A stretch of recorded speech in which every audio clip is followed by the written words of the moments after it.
Cadillac. I've got the top rolled back on a southern born and cloudy day, down a long stretch of highway.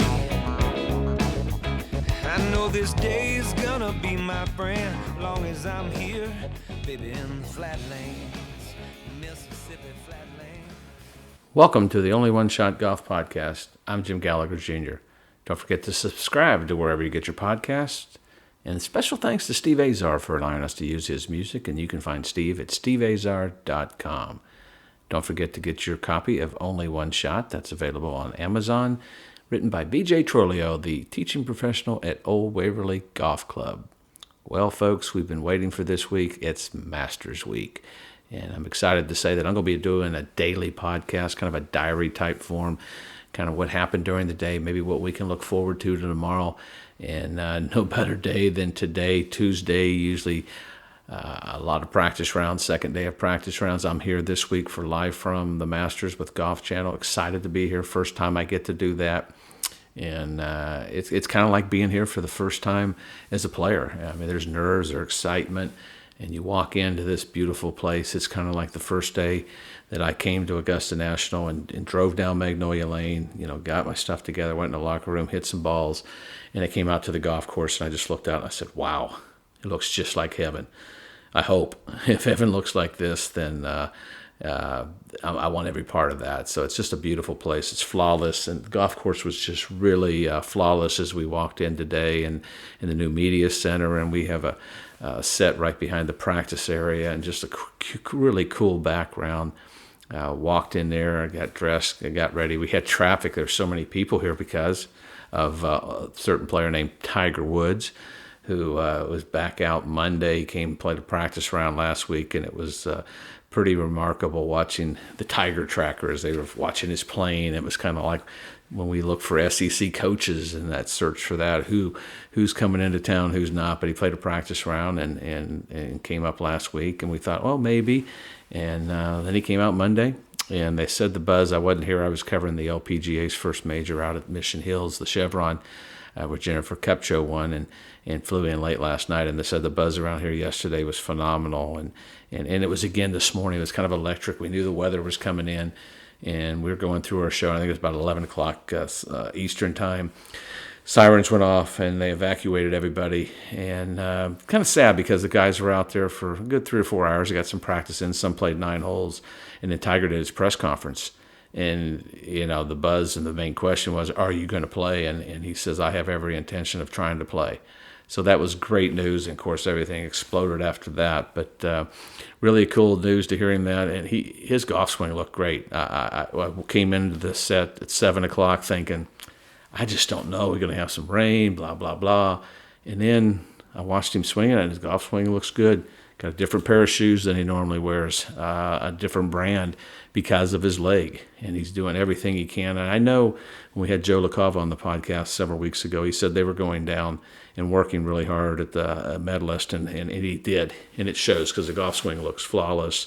Short game's there. The big question is he going to be able to walk for 4 days?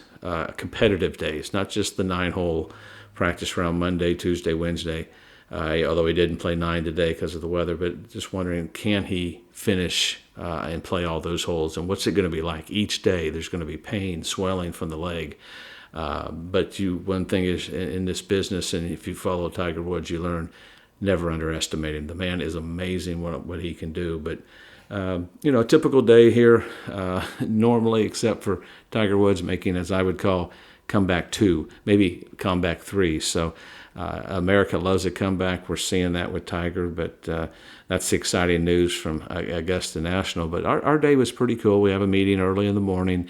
Typically, we do that about an hour or so, 2 hours before our show. We go in and get set up, makeup, and everything. But traffic was so bad, it took us nearly an hour to go 4 miles today. And we got to the set about 20 minutes before we go on air and get makeup, get ready. But it all went well, and I thought the show was good and everything. And we talked about, that same story I told you. And I've only been here. This is only the second time I've been here since, I think it was 96 was the last time I played here. The other time was 2010 when Tiger had taken some time off kind of made that comeback. I brought my son Thomas down.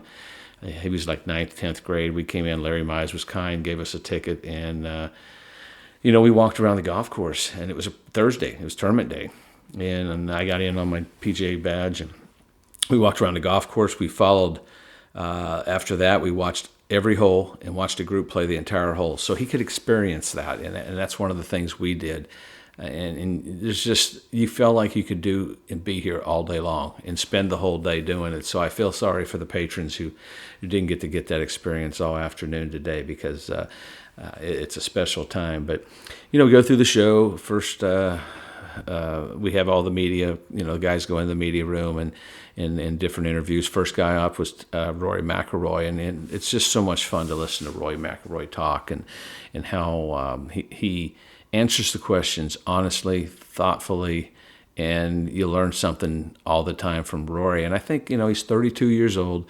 We've been watching him play since he's, 17 or 18, and we see him now with a baby, and he talked about that, priorities changing. The thing that's great, and I know that from a fact with me, when Mary Langdon and Thomas and even Kathleen traveled. Elizabeth was too young to go, and when she was born, I was basically finishing up playing. But when you finish playing, practicing, you get to come home and you get to be dad, and you get to be, you're the husband that you're supposed to be. And I think it kind of gives you that decompression. And Rory hit on that, which I thought was interesting, that he forgets about the expectations, the pressure that he has each week, and because he wants to win the career Grand Slam. And I think that's something he touched on that, and I think just that kind of it kind of completes we guys, and when we're playing, and now we're married and we have kids, it just kind of completes you. And I think that's the stage he's going through. And then you had Jon Rahm come in, and he's always entertaining. And he talked about, what kind of advice, do you ever ask Tiger for advice? And he asked Tiger a specific tournament about advice, and he gave him about a 2-3, maybe a 2-sentence answer, and it was kind of funny. And he asked him again, he gave him another 1-sentence answer, and he was like, okay, thanks a lot. And he looked over at JT, and he gave him a dissertation or a thesis on how to do things. So that's kind of the relationship that Justin Thomas has with Tiger, and it was really funny on Jon Rahm's part. But that's kind of the guy I'm looking forward to seeing how he plays this week. Number 1 in greens from regulation. That's big around here. 9 out of the last 10 winners have been in the top. I think it's the top 7 in greens and regulation for the week. That's big around here. Scrambling's a big stat you look at as well. But that's one of the things he's struggling. Short game, struggling with the putting stats, and they don't always dictate what's going on. But one of the things that really stood out was 4 to 8 feet, where he's only made 62% of the putts, and that ranks right at 187. But another stat that stood out was 125 to 150. He was 190th, and that's the scoring club. So that part's got to really improve, and I think that's the thing. He's got to get around here. But I think he's someone to look for. Justin Thomas is another. And that's basically kind of how our day went. And it was just a fun day. And tomorrow's another day. We'll get out with practice rounds. And one thing, and when you're listening to this, if you're listening now, this is Tuesday evening, and we had, several tornado warnings, and I don't know if there was any damage. I think it all stayed north, but just tons of rain, and that'll change the golf course so much because it's playing firm and fast. Now it's going to be soft. That'll be another factor with Tiger, the softer conditions. How will he be able to walk? Because it's a lot tougher, as you know, on hills with all the moisture we have. But the golf course will drain well. It'll dry up. It won't be. I think you'll see some low scores Thursday, Friday, but it depends. When you get these fronts going through, you get that wind, that's another factor. So that's something that we look forward to tomorrow when we do our catch-up and on day 2 of the practice round, the final day of the par 3 tournament. It looks like some more rain tomorrow, and possibly, if you're listening now, if it's Wednesday morning, we're having some rain forecasted in the afternoon. So hopefully that gets out of there. And I hope you're liking what we're doing this week, kind of a diary kind of podcast. Not that some will be short, some will be long. Just kind of what my day was like and what we saw and what we look forward to tomorrow. So a lot of guys get out and play 9-hole practice rounds, play the par 3 tournament, and get ready. It's going to be an exciting Masters. Tiger always, he's the buzz. He is the needle, and he is really turning the needle up again this week. It's great to have him back. Like I said, this is kind of like comeback 3. Question was asked to me, will Tiger win? It would be very impressive to see him make the cuts and it would be an extra bonus to see him compete and have a chance possibly Sunday. I don't know, that's going to be a big ask for him, but like I said, never underestimate the greatest that's played the game. Until tomorrow, this is Jim Gallagher Jr. Appreciate you listening, and remember, in life or golf, you may have only one shot. You got to make it count. Tiger Woods is making it count.